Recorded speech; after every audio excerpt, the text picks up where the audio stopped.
y'all. So I wanted to talk to you about something that I think is a big problem in a community that I am part of. So basically, my husband is a fireman, and to some of you that means that my husband sits at a fire station all day and waits for a call and hops onto a fire truck and drives through traffic and cuts cars off and ruins your day because they're coming through and you need to move over or get out of the way, or they run red lights and that's inconvenient. And then they go to a fire and they spray their hose and they put the fire out, right? So to some of you, that is what a fireman is. Well, I'm here to tell you that that is not all that a fireman is. First of all, let me show you this. See that picture? That's hanging above my bed. Being a fireman is not just a job. It's a lifestyle, okay? The first thing I want to tell you is that my husband is not just a fireman. He is also a medic, and my husband is the captain at his station. So he is in charge of making sure that everything is taken care of at the station. They have housekeeping that they do. They keep the station clean. They have to cook their meals there because they are there 24 hours on their shift. They go there. He goes there before breakfast one day and comes home after breakfast the next day. Okay, so 1/3 of the time, I'm a single mom, which is okay for me because I was a single mom for 12 years before I met my husband. All right, but not everyone has had the experience of being a single mom before they marry a fireman or before their husband becomes a fireman. So they don't fully understand what they're getting into. And neither do you if you're not a firewife, right? So what you need to know is that he's a medic. He runs medical calls. So we have a train by our house. He doesn't just put out fires. He also saves lives. He saves lives more times than he puts out fires. He also runs calls to people who call 911 because they don't feel like driving themselves, because they can't drive themselves, because they feel like they're lonely.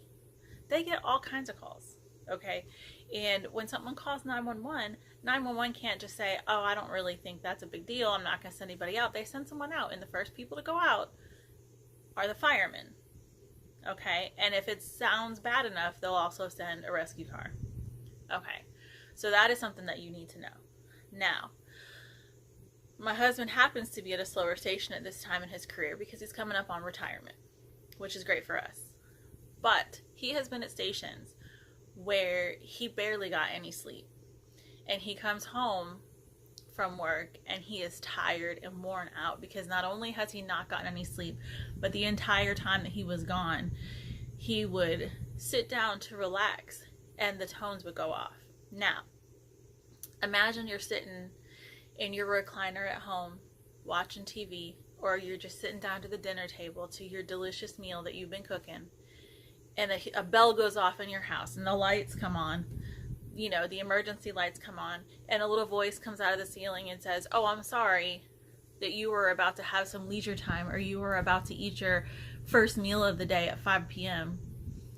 But I need you to jump on the fire truck and hurry your little butt over to help somebody who stubbed their toe, or somebody who fell and can't get up and is unconscious, or having a heart attack, or gotten hit by a car, or has been in a car accident. You never know until you get there what it's going to be. But you go from 0 to 1,000 energy level, adrenaline level, every single time that happens. Okay? There are tons of studies that talk about how strenuous this job is on their mental status, on their physical status. This job is hard, okay? And I promise that there is a point to this. I promise there is a reason I am telling you all of this, because I am trying to educate as many people who will listen about this job. And this goes for cops and nurses and doctors. It goes for all of these people that we seem to be taking for granted these days, okay? So, he is a medic, he is a fireman, he is a captain, I am a mother and a wife, and 1/3 of the time I am doing that by myself. Okay? So that's how it impacts our family. The kids, they want to see their dad every single day. So whenever we can, we will go up to the station and say hi to him for a couple of seconds because they miss their dad. And our kids are teenagers. We have one that's an adult. So imagine little kids that don't understand why dad leaves every third day. And let me just tell you something. I've got it easy. I just joined a group on Facebook with some firewives that live out in California. Their husbands are gone for weeks at a time right now because of the fires. Okay? So if you see our husbands out in uniform, shopping at the grocery store, please do not go up to them and give them a hard time and say, oh, my tax dollars are paying for you to go grocery shopping. Okay? If you see them anywhere, understand that number one, that's the only food that they're going to get for the next 24 hours, or sometimes even longer. Understand that if they are grabbing food to go, chances are it's because they haven't had a chance to cook today. Okay? I know in our county, if you see our firemen at the grocery store later than 11 o'clock in the day, that means the calls have prevented them from going shopping today. So if you see them, thank them. Because honestly, it's not just them that is giving to make sure that you are safe. Their families are giving, their children are sacrificing. Okay? And I'm not saying that he wouldn't do this job over again. But what I am saying is that it is so hard for me to hear the hard time that he gets and the disrespect really that he gets when he goes out in public and people are so rude to him because you think you know what's going on. Yesterday I went to go to the grocery store. I was wearing a hoodie of his that has his fire department logo on it, and on the back it says the county that he works for. And I was afraid. I took it off. I didn't wear it to the grocery store because I was like, I don't want to wear this and have someone approach me like they approached him, because I will give them a piece of my mind. He can't do it because, he has to be professional when he's in uniform, regardless of how nice or rude people are to him. But I just felt like y'all needed to hear this. I felt like you need to understand exactly what these men and women are giving up when they choose to serve as a civil servant. Okay?